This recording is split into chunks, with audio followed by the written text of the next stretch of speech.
and I was sleeping in my office.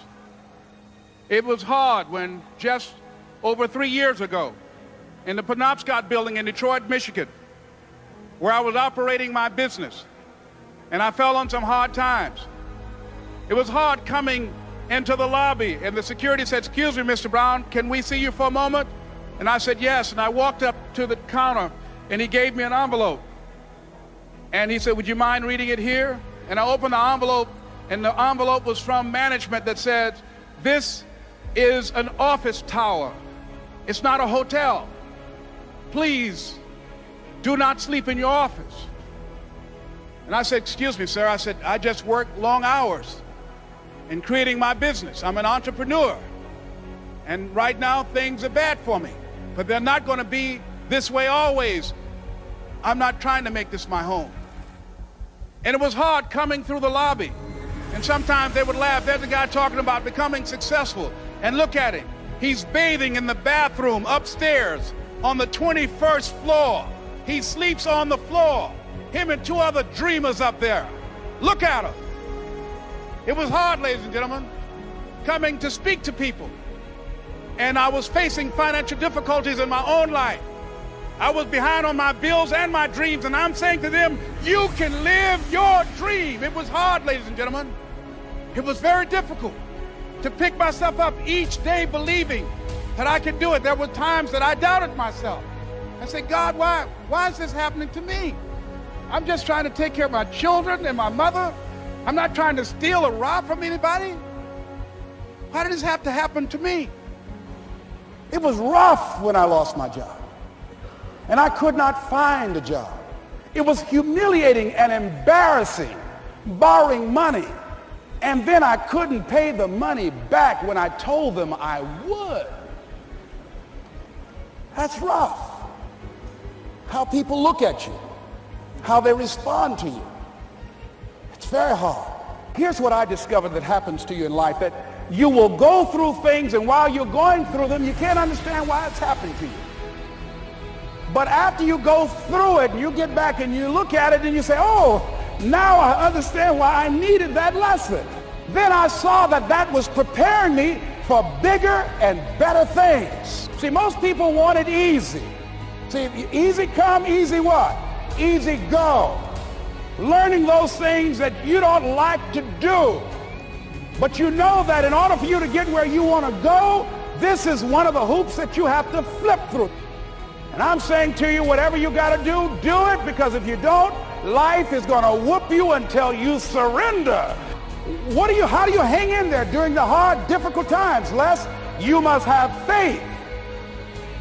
You've got to believe in yourself. You've got to believe in your abilities. You've got to believe in your service, your company, your ideas. Unquestionably, you've got to have faith, and that faith gives you patience. That is not going to happen as quickly as you want it to happen. A lot of things are going to happen that will catch you off guard. And so therefore you've got to deal with and handle it as it comes. And not only that, but that faith and patience drives you into action. You've got to keep moving.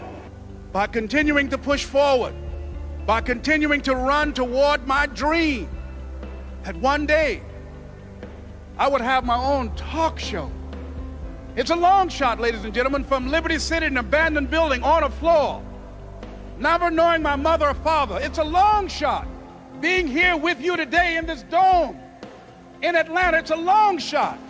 My mother used to say, birds of a feather flock together. If you run around with losers, you will end up a loser.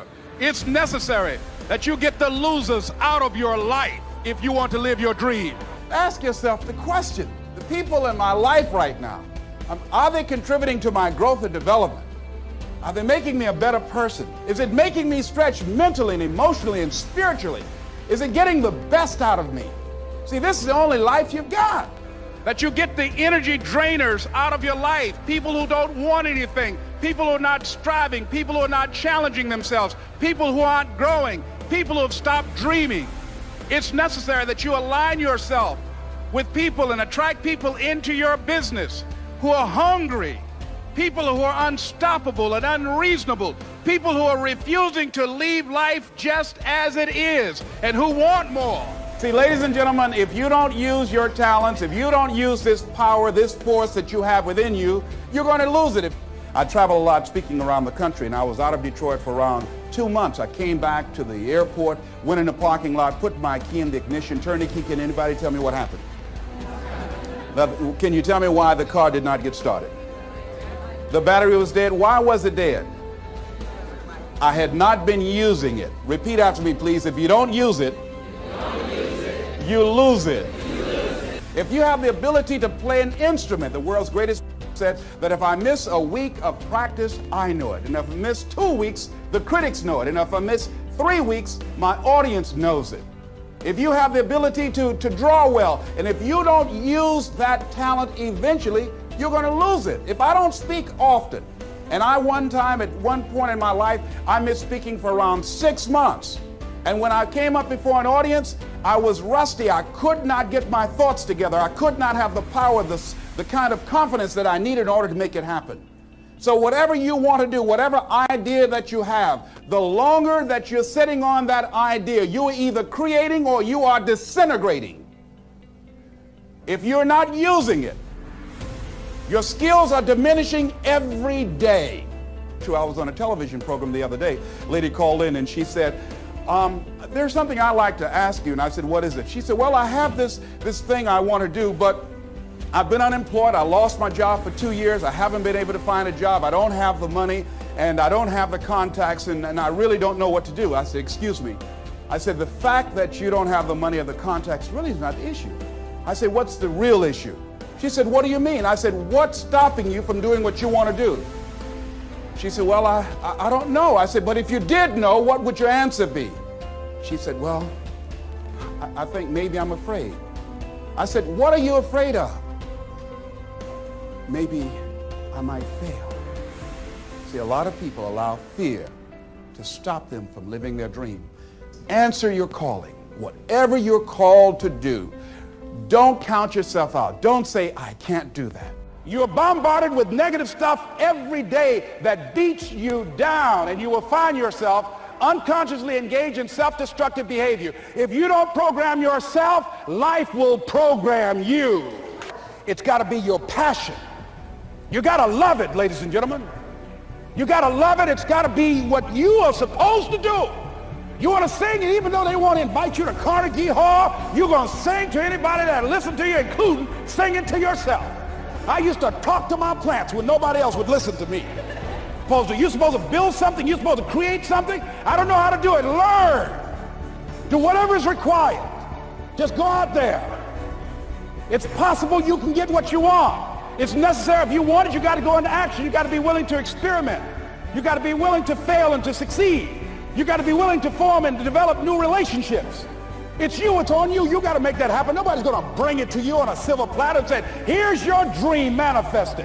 No, it's hard. Yes, it's hard. It's difficult. Yes, right. And it's worth it. It's difficult and it's challenging for kids right now. And it's going to take some easy, simple methods to help bring them out of this madness. Let's look at where we want to go. What is it that we want to produce? What is it that we want to create for our young people? What kind of world are they going to be in? And as we think about that, as we begin to use our collective will and genius and resources, it's possible that we can create an educational system that not only will test their minds with information and facts and figures, but will teach them how to think and be creative. And what does it mean to be a human being and to value human life? And how do you make relationships work? How do you bounce back from adversity?